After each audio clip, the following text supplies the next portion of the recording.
Halo teman-teman, bertemu lagi dengan saya Dwi Anggiasida Bariba. Masih tentang perpajakan. Di video kali ini saya akan membahas tentang PPN masukan dan PPN keluaran. Yang pertama ada PPN masukan.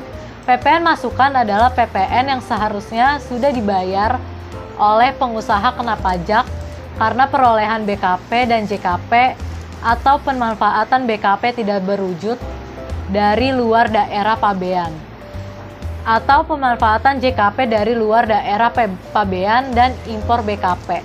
Sedangkan pajak keluaran adalah pajak yang dipungut oleh pengusaha kena pajak saat melakukan penyerahan barang atau jasa kena pajak. Jadi saat melakukan penjualan, kamu harus menerbitkan faktur pajak dan memungut PPN sebesar 10% dari pembeli. Sedangkan pajak masukan sama dengan pengeluaran, bedanya adalah kita berada dalam sisi pembeli.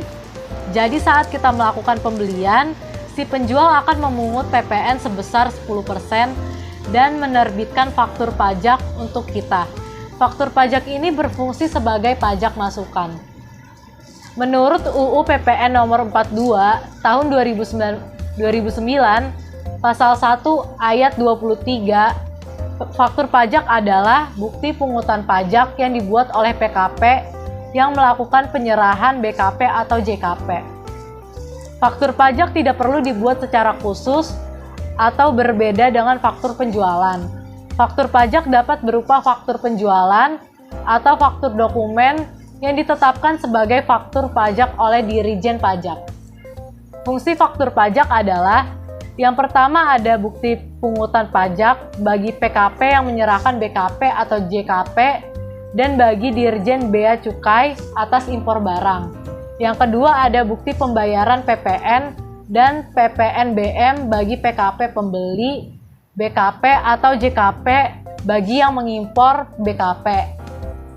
Yang ketiga ada sarana pengakreditan pajak masukan. Yang terakhir ada dasar pembuatan nota retur. Selanjutnya ada pengreditan pajak masukan. Yang pertama ada syarat formal yang terdiri dari tercantum dalam faktur pajak standar atau dokumen yang diperlukan sebagai FP standar. Yang kedua ada belum dilakukan pemeriksaan. Selanjutnya syarat material. Syarat material dibagi menjadi dua. Yang pertama ada berhubungan langsung dengan kegiatan usaha. Yang kedua ada belum dibebankan sebagai biaya. UU PPN pasal 9 ayat 2 menyatakan bahwa pajak masukan dalam suatu masa pajak dikreditkan dengan pajak keluaran dalam masa pajak yang sama. Pengreditan pajak masukan. Pajak masukan lebih besar dari pajak keluaran, sama dengan pajak lebih bayar. Jika pajak masukan lebih kecil dari pajak keluaran, maka pajak kurang berbayar.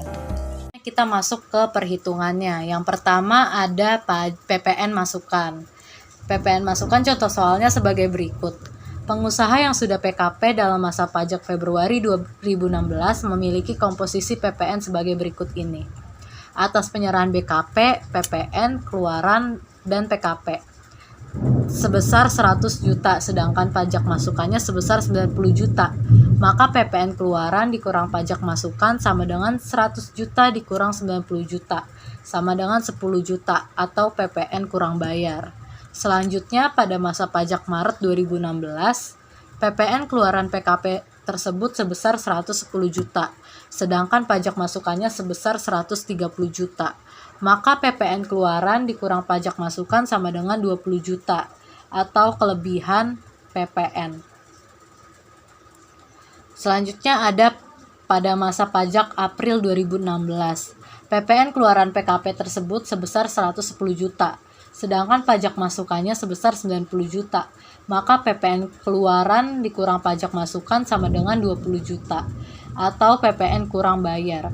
PPN kurang bayar sebesar 20 juta. Kelebihan bayar pada bulan ini sama dengan 20 juta. Jadi PPN masa April sama dengan 0 atau nihil. Selanjutnya adalah contoh perhitungan PPN keluaran. Contoh soalnya sebagai berikut.